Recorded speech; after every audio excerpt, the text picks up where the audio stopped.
give him or her all the books that you have. All So, right. But Okay, I think they fairly in said, yes. putting numbers, hard numbers, so that it would be hard to dispute. I think that's the common denominator of all the books that they came out. And all the speaking, numbers. and speaking of the legacy moving on, after tomorrow, you're going to be covering a new president.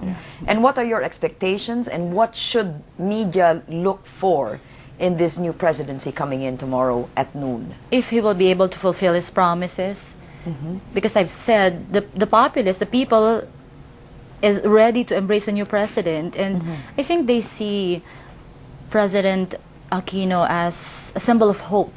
All right. Something. Is that good or bad? To see somebody as a symbol of hope raises expectations and raises the bar. Yeah, there was an issue about him making so many promises during the campaign, and now just a few days ago, I think yesterday, he was talking about not being able to solve or complete all the promises in 6 years. 6 years is not enough. So, some palace officials were saying that he's over-promising during the campaign, now he's under-promising, which is a good tactic because he might over-deliver in the end. Yes, so, yes. I think it's a good thing that he can inspire hope in the people, because a leader has to inspire. Okay. He has to have that gift, so that sometimes people can just live by having hope.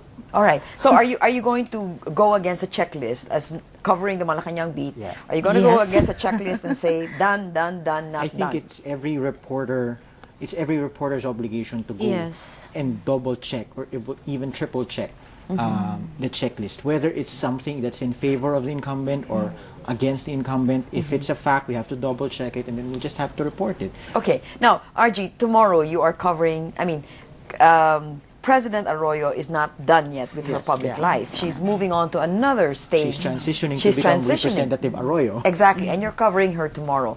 Now, how are you going to treat her as a congressman, as a congresswoman, as opposed to a president?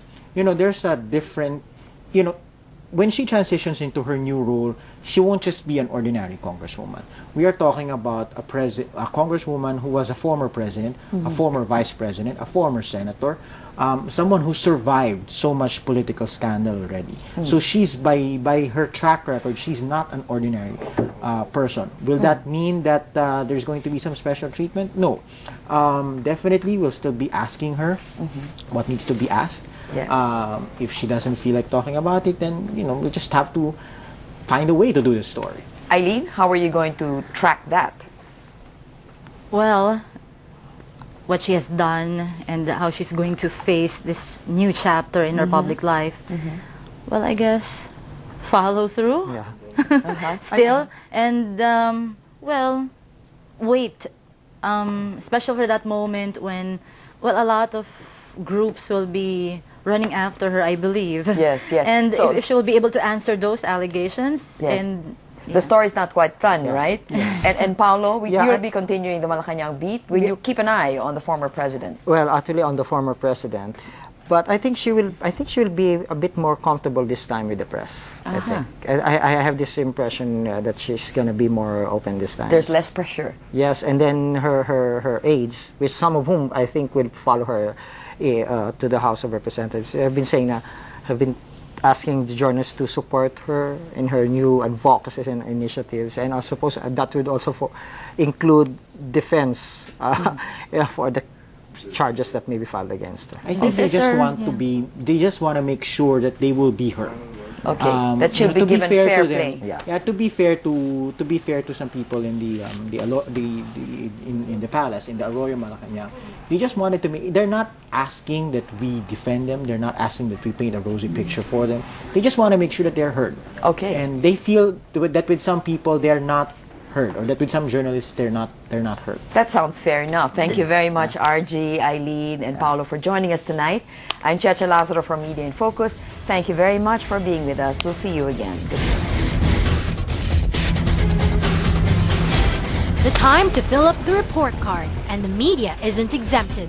We asked netizens to rate media coverage of the Arroyo administration and got a barrage of comments on Facebook and Twitter. About 100 people answered, and the average of their scores is 5/10 for the press. Many attacked the media for allegedly demonizing President Arroyo. Don Bitara says when the president did a good job, news organizations always related it to controversies. The president's supporters say the media should give her credit for achievements like the Roro and SC Tex.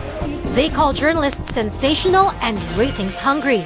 And some even say manipulative for conditioning the minds of the masses. But it wasn't all media bashing in cyberspace. Sherwin Tragura quoted the famous words, "Kung walang sunog, walang usok." The media also scored high marks from some internet users for its exposés, courage, and, well, patience. So will President-elect Noynoy Aquino suffer the same fate in the hands of the media? Nicolo Alberando certainly doesn't think so, all thanks to the supposed bias of ABS-CBN. Pass or fail. Media got a mixed evaluation from audiences online. But the common thread is that in the age of the internet, there are more eyes watching and more hands typing away their feedback.